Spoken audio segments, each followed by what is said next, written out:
Leçon 9. La vie abondante. Écriture, Acte 10, 38, Hébreux 1, versets 1 et 2, Matthieu 7, versets 7 à 11, Jean 10, verset 10, Proverbes 4, versets 20 à 22, Marc 11, 24. Vérité fondamentale.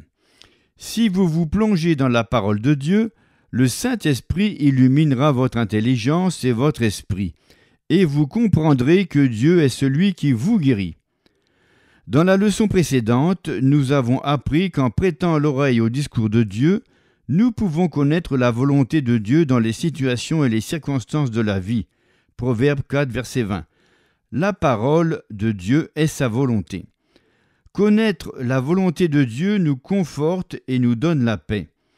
Comme nous l'a dit le psalmiste d'antan, « Que tes pensées, ô Dieu, me semblent impénétrables, que le nombre en est grand. » Psaume 139, verset 17. Nous avons dit aussi, dans quelques leçons précédentes, que le ministère terrestre de Jésus était la volonté de Dieu en action en faveur des hommes. Jésus a expliqué dans Jean 6, 38, « Je suis descendu du ciel pour faire, non ma volonté, mais la volonté de celui qui m'a envoyé. » Acte 10, 38, vous savez comment Dieu a oint du Saint-Esprit et de force Jésus de Nazareth, qui allait de lieu en lieu, faisant du bien et guérissant tous ceux qui étaient sous l'empire du diable, car Dieu était avec lui.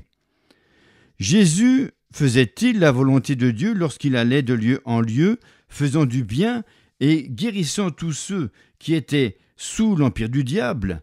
Bien sûr. Dieu ne change jamais. Dieu a-t-il changé d'avis à propos de la guérison de tous ceux qui sont opprimés par le diable? Bien sûr que non, puisque la Bible affirme qu'il ne change jamais. Malachie 3, 6, Hébreux 13, 8.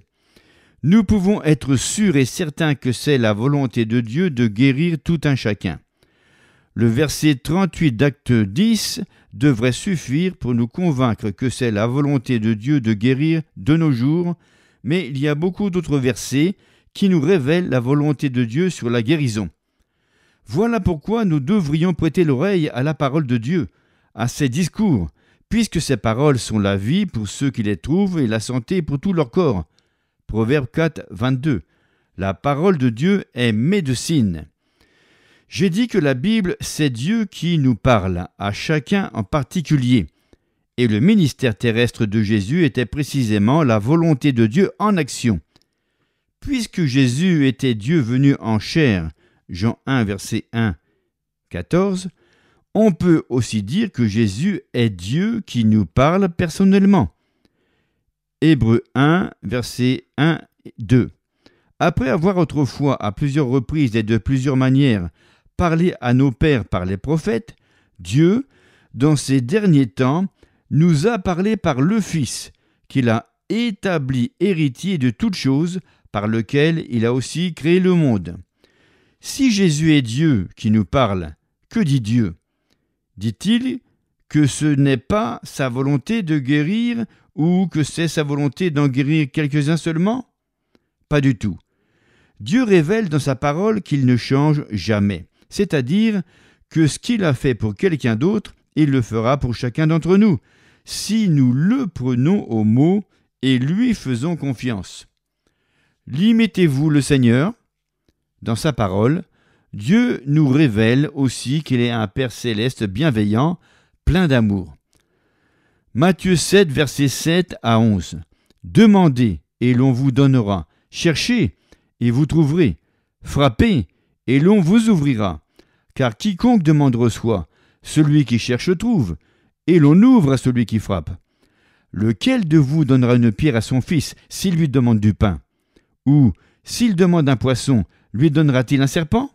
Si donc, méchants comme vous l'êtes, vous savez donner de bonnes choses à vos enfants, à combien plus forte raison votre Père qui est dans les cieux donnera-t-il de bonnes choses à ceux qui les lui demandent?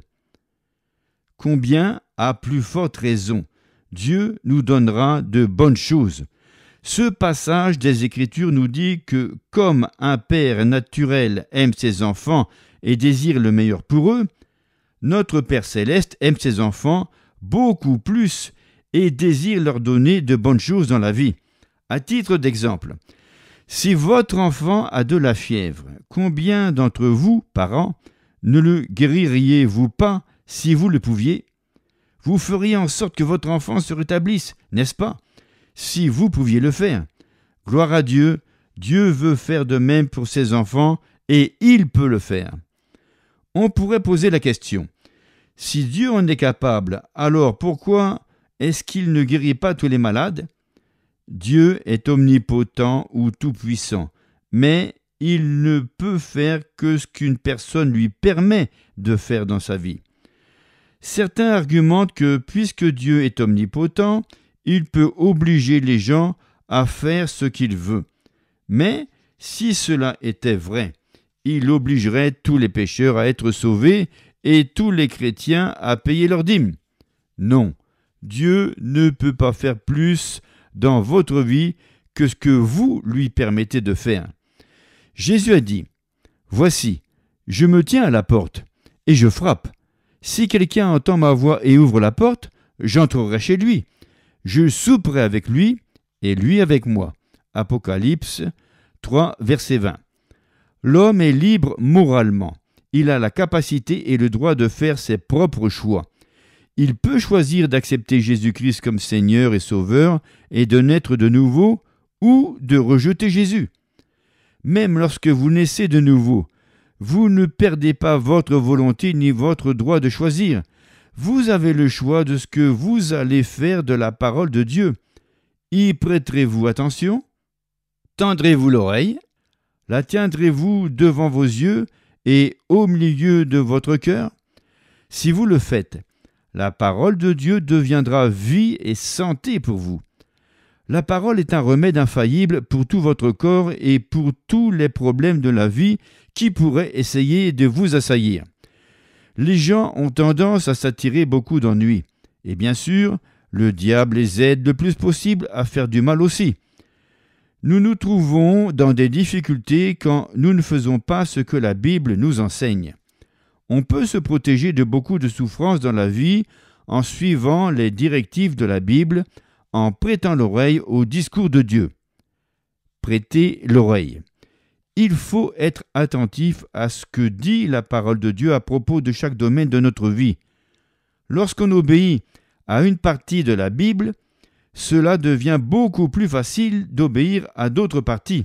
Par contre, si on désobéit à la parole de Dieu en un domaine particulier, cela devient plus facile de désobéir à la parole de Dieu dans d'autres domaines.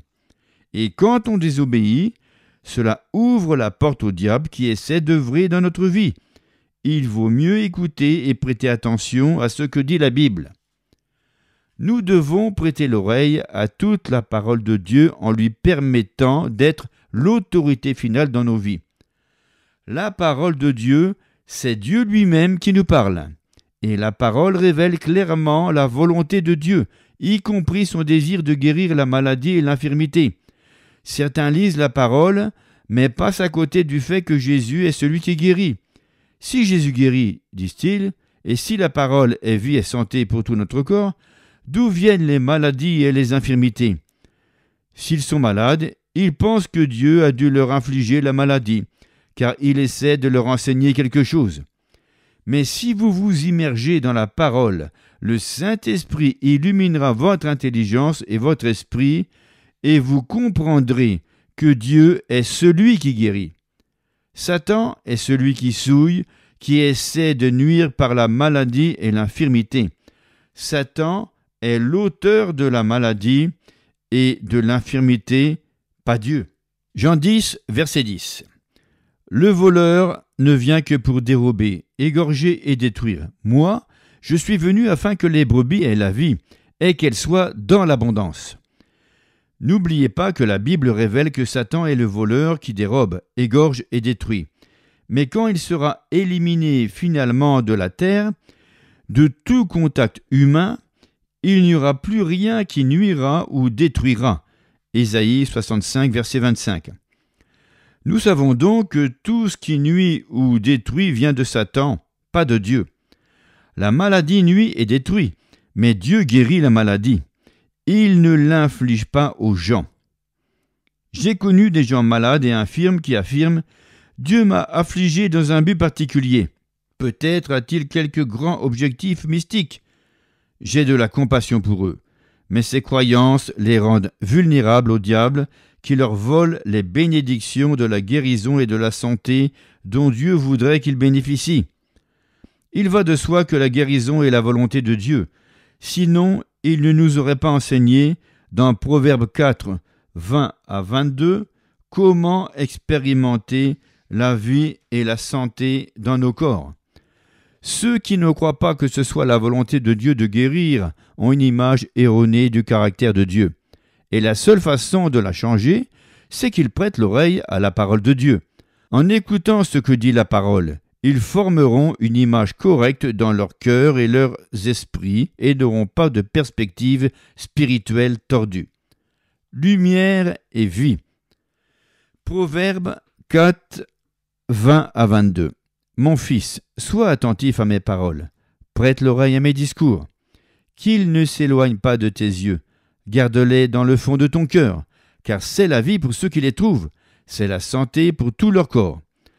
Enseigner la guérison à partir de ces versets, Proverbe 4, 20 à 22, plutôt que d'autres, me bénit énormément, puisqu'à mon adolescence, ils ont entraîné ma guérison et m'ont sauvé d'une mort certaine. Je souffrais d'une malformation cardiaque et d'une maladie du sang incurable depuis la naissance.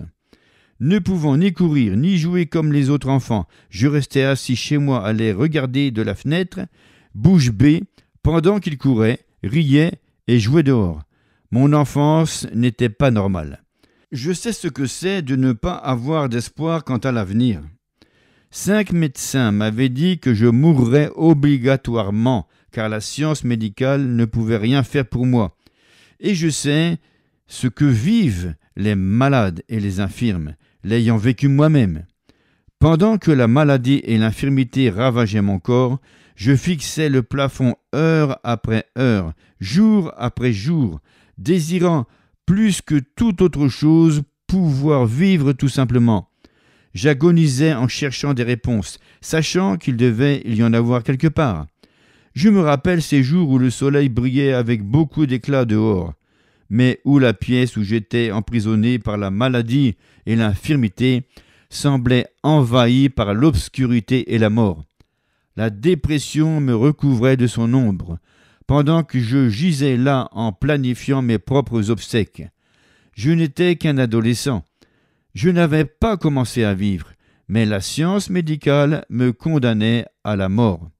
Mais gloire à Dieu, je me rappelle aussi quand la lumière de la parole de Dieu a envahi la pièce.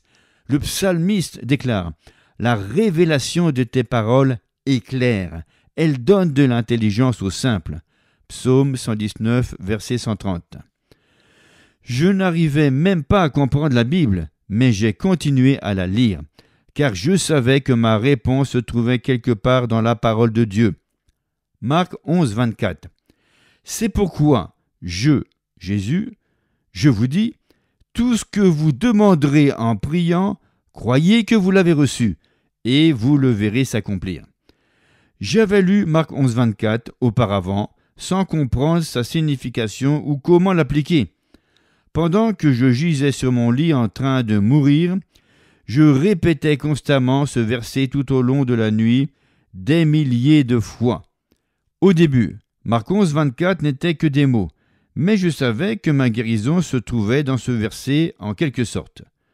Finalement, la lumière s'est manifestée et la vérité de la parole de Dieu s'est révélée dans mon cœur. J'ai reçu ma guérison du sommet de la tête jusqu'à la plante des pieds. Je me suis levé de ce lit de souffrance complètement rétabli et je me porte bien depuis.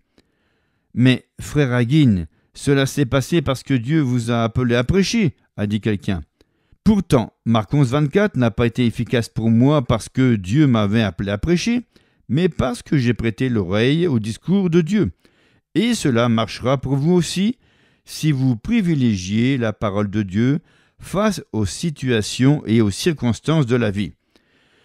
Si vous vous battez contre les épreuves et les vicissitudes de la vie, arrêtez et commencez à être attentif.